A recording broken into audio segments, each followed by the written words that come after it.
तो नमस्कार और स्टडी विज्ञान प्रकाश में आप सभी का हार्दिक स्वागत है। तो यूपी टीजीटी 2026 में आप लोग जैसा कि जानते ही हैं कि एलटी ग्रेड का विज्ञापन जो जारी हुआ था तो मामला कोर्ट में गया था। क्यों गया था? आपको याद होगा कि ये कहा गया कि जो एलटी ग्रेड में चयनित होंगे अभ्यर्थी वो कक्षा 6 से लेकर कक्षा 10 तक यानी कि जूनियर से लेकर टीजीटी लेवल पर शिक्षण कार्य करेंगे और कक्षा 6 से लेकर 8 तक के लिए टीईटी का पेपर 2 पास होना कंपलसरी है। और इसके बाद आयोग को एक लेटर भी जारी करना पड़ा था। इस बार का जो विज्ञापन है उसको जारी करने से पहले ये मंथन चल रहा है कि टीजीटी 2026 में जो विज्ञापन जारी होगा तो उसमें टीईटी को लागू किया जाए या फिर विज्ञापन में ये लिख दिया जाए एक लाइन कि जो टीजीटी 2026 में चयनित अभ्यर्थी होंगे, जो अध्यापक बनेंगे, वो केवल 9 और 10 नहीं पढ़ाएंगे, 1 से 6 तक यानी कि जूनियर लेवल में वो शिक्षण कार्य नहीं करेंगे। तो अभी इस पर जो है ना मामला क्लियर नहीं हुआ है। दोस्तों, इस पर जो विज्ञापन है इस स्थिति के स्पष्ट होने के बाद ही आएगा। लेकिन असिस्टेंट प्रोफेसर विज्ञापन संख्या 52 के बारे में बात हो रही है। तो विज्ञापन संख्या 52 असिस्टेंट प्रोफेसर के अंतर्गत, जैसा कि आप लोग जानते हैं, तो काफ़ी बड़ी संख्या में 2107 पद हैं। और पीजीटी लेवल में यहाँ पर टीईटी का कोई हस्तक्षेप होता नहीं है। तो पीजीटी में तो केवल बीएड ही लागू किया गया है। तो पीजीटी के 2615 पदों पर भर्ती के लिए जो विज्ञापन है ये टीजीटी से पहले जारी होगा, टीजीटी से पहले। ठीक है, मंगलवार को होने वाली बैठक हुई थी आयोग की, तो उसमें इन विज्ञापनों के अलावा टीईटी के परिणाम पर निर्णय लेने की उम्मीद है। फिलहाल जल्दी आपको सब पता चल जाएगा, लेकिन जो सबसे पहले विज्ञापन आएगा वो असिस्टेंट प्रोफेसर और पीजीटी का ही आएगा। और रही बात यूपी टीजीटी 2026 के बारे में, तो दोस्तों यहाँ पर खबर ये मिल रही है कि टीजीटी के 17,740 पद हैं और नई भर्ती में टीईटी का पेज फंसा हुआ है। जैसा कि आप लोग जानते हैं, मैंने आपको बताया भी कि प्रदेश के 4,512 अशासकीय सहायता प्राप्त माध्यमिक विद्यालयों में प्रशिक्षित स्नातक टीजीटी के 17,740 रिक्त पदों पर नई भर्ती में शिक्षक पात्रता परीक्षा टीईटी का पेज फंस गया है। 21 अगस्त को अपर मुख्य सचिव पार्थसारथी सेन से इन्होंने जो पार्थसारथी सेन शर्मा हैं, इनकी अध्यक्षता में एक बैठक हुई। बैठक में उत्तर प्रदेश शिक्षा सेवा चयन आयोग के प्रतिनिधियों ने माध्यमिक शिक्षा विभाग के अफसरों से नया विज्ञापन जारी करने से पहले टीईटी के बारे में स्थिति को स्पष्ट करने को कहा है। और ये भी कहा है कि मामला कोर्ट में नहीं जाना चाहिए। जैसा कि आप जानते हैं कि एलटी ग्रेड का मामला कोर्ट में गया था और उसके बाद एक संशोधन लेटर जारी किया गया था। तो यहाँ पर पहले क्लियर होना चाहिए कि टीईटी लागू किया जाएगा या फिर लागू नहीं किया जाएगा। राजकीय और सहायता प्राप्त माध्यमिक विद्यालयों में सहायक अध्यापकों की भर्ती भले ही कक्षा 9 और 10 में अध्यापन के लिए होती है, लेकिन ये शिक्षक कक्षा 6 से 10 तक के बच्चों को पढ़ाते हैं। और राइट टू एजुकेशन के अनुसार कक्षा 6 से 8 तक के बच्चों को पढ़ाने के लिए शिक्षकों को उच्च प्राथमिक स्तर की टीईटी पास होना कंपलसरी है। और इसी मुद्दे को लेकर कुछ अभ्यर्थियों ने एलटी ग्रेड भर्ती को हाईकोर्ट में चुनौती दी थी। इसके पहले कभी भी इस पर बात हुई ही नहीं थी। अगर मामला कोर्ट में नहीं जाता तो टीईटी जैसी जो यहाँ पर एक ज़रूरी चीज़ लागू कर दी गई है वो लागू होती ही नहीं। अभ्यर्थी खुद ही चीज़ों को जो है कोर्ट में पहुँचा देते हैं और बाद में नियमावली बदल जाती है। फिलहाल आप लोग अगर वेट कर रहे हैं टीजीटी के लिए तो जल्दी स्थिति जो है वो स्पष्ट हो जाएगी। मंगलवार को जो बैठक होनी है तो उसमें कुछ बातें स्पष्ट होंगी। इस पर चर्चा मैं जब बैठक हो जाएगी उसके बाद करूँगा। देखो दोस्तों, इसी के साथ जैसा कि आप जानते हैं प्रदेश के अशासकीय सहायता प्राप्त माध्यमिक विद्यालयों में हाई स्कूल प्रिंसिपल और इंटरमीडिएट प्रिंसिपल यानी कि प्रधानाचार्य और प्रधानाध्यापक और संबद्ध प्राइमरी में सहायक अध्यापकों की भर्ती के लिए अर्हता संशोधन को माध्यमिक शिक्षा मंत्री गुलाब देवी की मंजूरी का इंतजार है। मैंने आपको बताया था कि इंटरमीडिएट प्रिंसिपल के लिए कुल मिला के 1775 और हाई स्कूल प्रिंसिपल के लिए कुल 1172 इतने पद हैं। और इस पर जो अर्हता संशोधन किया जाना है, मैंने बताया था आपको कि इसमें उन लोगों को भी शामिल किया जाना है। जैसे मान लेते हैं इंटरमीडिएट में जो प्रिंसिपल के पद हैं उसमें जो लोग टीजीटी के तौर पर काम कर रहे हैं उनको भी शामिल करने की बात चल रही है। तो फिलहाल जो संशोधन होना है उसके लिए जो माध्यमिक शिक्षा मंत्री हैं गुलाब देवी, उनकी यहाँ पर साइन दस्तखत हो जाए उसके बाद ये विज्ञापन भी जारी कर दिया जाएगा। तो इस प्रकार से देखा जाए तो अशासकीय सहायता प्राप्त माध्यमिक विद्यालयों में संबद्ध प्राइमरी अनुभाग में शिक्षकों के 897 रिक्त पदों पर चयन से पहले अर्हता संशोधन के लिए माध्यमिक शिक्षा निर्देशक ने 18 अगस्त को शासन प्रस्ताव को भेजा है। दोनों प्रस्ताव पर अनुमोदन के लिए पत्रावली मंत्री के पास भेजी गई है, सो थोड़ा सा वेट आपको यहाँ पर करना पड़ेगा। और दोस्तों एक खबर और भी आ रही है, ये खबर आ रही है हाई कोर्ट से, और उत्तर प्रदेश हाई कोर्ट की लखनऊ बेंच माध्यमिक विद्यालयों में तदर्थ शिक्षकों की नवंबर 2023 में सेवाएं समाप्त की जाने तथा 2024 में उन्हें मानदेय शिक्षक के तौर पर रखे जाने संबंधी आदेशों को निरस्त कर दिया है। तो न्यायालय ने अपने निर्णय में ये कहा कि सहायता प्राप्त माध्यमिक विद्यालयों में जब शिक्षकों के स्वीकृत पद रिक्त हैं, ध्यान दीजिएगा इस लाइन पर कि जब जो स्वीकृत पद हैं अगर वो रिक्त हैं, ठीक है, तो मानदेय के आधार पर नियुक्ति का सवाल ही नहीं उठता है।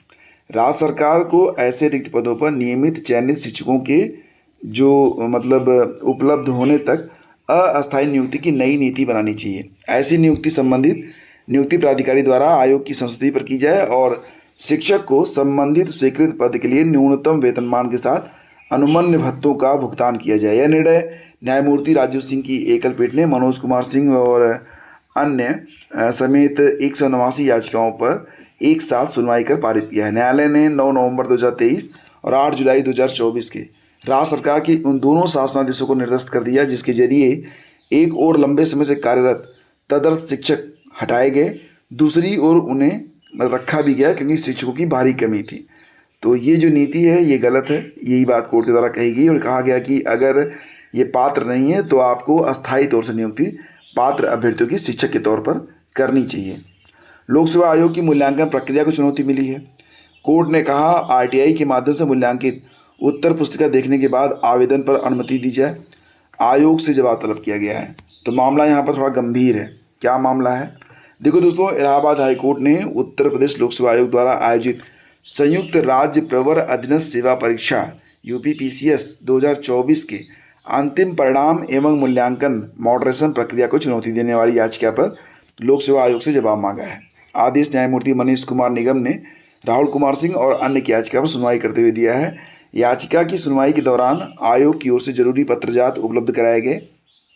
आयोग को याचिका में जवाब दाखिल करने का समय देते हुए कोर्ट ने यह भी निर्देश दिया कि यदि याची द्वारा आरटीआई के माध्यम से अपनी मूल्यांकित उत्तर पुस्तिका देखने के लिए आवेदन किया जाता है तो उन्हें उत्तर पुस्तिका देखने की अनुमति दी जाए। ठीक है, मतलब ये कह रहे हैं कि अगर जो याची है अगर आरटीआई के माध्यम से अपनी जची हुई कापी देखना चाहता है तो उन्हें आप उपलब्ध कराइए कि वो अपनी कापी देख सकें। याचिका में आरोप लगाया गया कि लिखित परीक्षा की कापियों के मूल्यांकन में परीक्षक वार भिन्नता को दूर करने के लिए अपनाई गई मॉडरेशन प्रक्रिया की पारदर्शिता और प्रभावशीलता पर गंभीर प्रश्न उठते हैं। समझ रहे हैं? परीक्षक वार भिन्नता मतलब एक परीक्षक ज़्यादा नंबर दे रहा है, दूसरा परीक्षक कम नंबर दे रहा है। तो यहाँ पर मॉडरेशन प्रक्रिया की पारदर्शिता और प्रभावशीलता पर गंभीर प्रश्न उठते हैं। याचिका के अनुसार आयोग द्वारा उपलब्ध कराई गई आरटीआई सूचना से यह सामने आया है कि लगभग 6% मूल्यांकित उत्तर पुस्तिकाओं का मुख्य परीक्षक द्वारा मॉडरेशन किया गया, जबकि लगभग 94% उत्तर पुस्तिकाएं इस प्रक्रिया से बाहर रहीं। याचिका में भी कहा गया कि पीसीएस मुख्य परीक्षा 2024 के परिणाम में विभिन्न रोल नंबर श्रृंखलाओं के बीच चयन दर में उल्लेखनीय अंतर दिखाई देता है और याचियों के अनुसार तुलनात्मक विश्लेषण के अनुसार 00 और 01 सीरीज जो कापियों का सीरीज होता है रोल नंबर का होता है 0001 वैसे, तो ऐसे जो अभ्यर्थी जिनका रोल नंबर जो है शुरू होता है 00 और 01 सीरीज से, तो इन अभ्यर्थियों की चयन दर जो है 8.9% है, जबकि 02 से 05 श्रृंखला के अभ्यर्थियों की चयन दर 4.85 है। तो मतलब यहीं पर जो अंतर है उसको स्पष्ट किया जाना है। याचिका में यह भी मुद्दा उठाया गया कि आयोग ने मॉडरेशन की विस्तृत पद्धति, परीक्षक वार मूल्यांकन, कच्चे अंक और मॉडरेशन के बाद प्राप्त अंकों से संबंधित पर्याप्त जानकारी सार्वजनिक नहीं की है और याचिका में व्यक्तिगत उत्तर पुस्तिका की मात्र पुनर्मूल्यांकन की बजाय पूरी मूल्यांकन और मॉडरेशन पद्धति की न्यायिक जांच की मांग की गई है।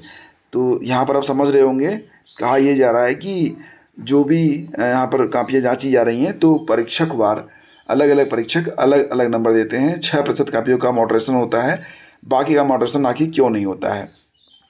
दोस्तों यहाँ पर लोक सेवा आयोग के सवर्णों को 50% आरक्षण देने का झूठा दावा किया गया और इस पर एक एफआईआर भी दर्ज हुई है।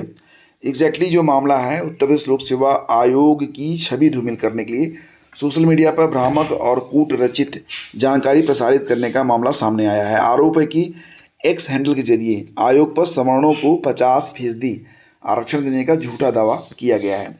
सिविल लाइंस पुलिस ने आयोग के अनुभाग अधिकारी की तहरीर पर नामजद मुकदमा दर्ज कर जांच शुरू कर दी है। तो मामला क्या है? मामला ये है कि यूपीपीएससी के अनुभाग अधिकारी वकार अहमद अंसारी ने तहरीर में आरोप ये लगाया कि मुकेश कुमार वर्मा अपने एक्स हैंडल पर यह प्रचारित कर रहा है कि यूपीपीएससी लोक सेवा आयोग ने इलाहाबाद हाईकोर्ट में हलफनामा देकर सवर्णों को 50% आरक्षण देने की बात स्वीकार की है। लोक सेवा आयोग के मुताबिक यह दावा तथ्यात्मक रूप से गलत है, सो इसकी जांच की जा रही है। और पुलिस को दी तहरीर में आयोग की ओर से ये भी कहा गया कि इस तरह की गलत और भ्रामक सूचना सोशल मीडिया पर प्रसारित कर आयोग की छवि धूमिल करने का प्रयास किया जा रहा है। दोस्तों थोड़ा सा जो है ना, तबीयत अभी भी भारी है। मैंने कल आपको बताया भी था कि सर्दी जुकाम है। एनीवे, देखो यहाँ पर पहले फेज में डीएलएड की 48,480 सीटें जो हैं आवंटित हो चुकी हैं और अब पहले फेज के तीसरे राउंड का सीट आवंटन सोमवार को जारी हुआ है। प्रक्रिया जो है जारी है और मामूली मुकदमे के आधार पर पुलिस भर्ती के लिए आयोग ठहराना गलत। फिरोजाबाद में ट्रेनिंग के 20 दिन बाद सेवा से हटाया, सिपाही की बहाली का आदेश बरकरार। तो दोस्तों ये जो फैसला है ना, ये गेम चेंजर साबित होगा। बहुत सारे एस्पिरेंट ऐसे होते हैं जो कि गवर्नमेंट जॉब से केवल इसलिए वंचित हो जाते हैं क्योंकि उनके नाम से एक एफआईआर दर्ज रहती है या दर्ज उस पर मामला चल रहा होता है। तो इलाहाबाद हाईकोर्ट ने एक महत्वपूर्ण फैसले में स्पष्ट किया है कि केवल आपराधिक मामला दर्ज होने या उसकी जानकारी छूट जाने के आधार पर किसी अभ्यर्थी को यांत्रिक तरीके से सरकारी या पुलिस सेवा से बाहर नहीं किया जा सकता। न्यायमूर्ति जे मुनीर एवं न्यायमूर्ति इंद्रजीत शुक्ल की खंडपीठ ने इस टिप्पणी के साथ प्रदेश सरकार की विशेष अपील खारिज करते हुए एकल पीठ के उस फैसले को बरकरार रखा जिसमें बर्खास्त पुलिस कांस्टेबल जन्मेश कुमार को सेवा में बहाल करने का आदेश दिया गया था। जन्मेश कुमार का चयन अलीगढ़ जिले में यूपी पुलिस में बतौर कांस्टेबल हुआ था। चयन के बाद फिरोजाबाद में ट्रेनिंग प्राप्त करने के 20 दिन बाद उसे इस आधार पर सेवा से हटा दिया गया था कि उसने भर्ती के समय अपने खिलाफ लंबित आपराधिक मामले की जानकारी छिपाई थी। उसके खिलाफ बुलंदशहर के डिवाइस थाने में आईपीसी की धाराओं के तहत मुकदमा दर्ज था जिसमें 19 सितंबर 1997 को दोनों पक्षों के बीच समझौते के आधार पर उन्हें अदालत से बरी कर दिया गया था। अभ्यर्थी का कहना था जब मुकदमा दर्ज हुआ था तब वह नाबालिग था और भर्ती फॉर्म भरते समय उसे लंबित मामले की जानकारी नहीं थी। सो यहाँ पर जो है ना, कोर्ट ने एक बड़ा डिसीजन लिया है और कहा कि मामूली मुकदमे के आधार पर पुलिस भर्ती के लिए आयोग ठहराना ये गलत है, मतलब इसकी नौकरी अब जाएगी नहीं। तो दोस्तों ये थी आज की सारी जो खबरें हैं जो कि आज के अखबारों में हैं।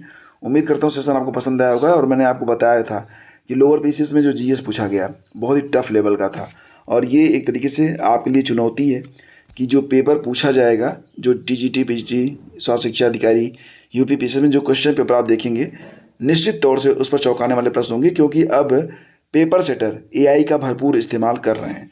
सो दोस्तों आपको भी तैयारी करते समय ऐसे प्रश्नों को खूब प्रैक्टिस करने की ज़रूरत है और जिसके लिए हम आपके लिए डेली प्रैक्टिस सेट भी लेकर आ रहे हैं टीजीटी पीजीटी के लिए और अन्य परीक्षाओं के लिए भी। आप चाहे तो हमारा जो पेड ग्रुप है उसको भी ज्वाइन करके अपनी तैयारी को और धारदार बना सकते हैं। धन्यवाद। Have a great day. जय हिंद। लाइक और शेयर जरूर कर दीजिएगा।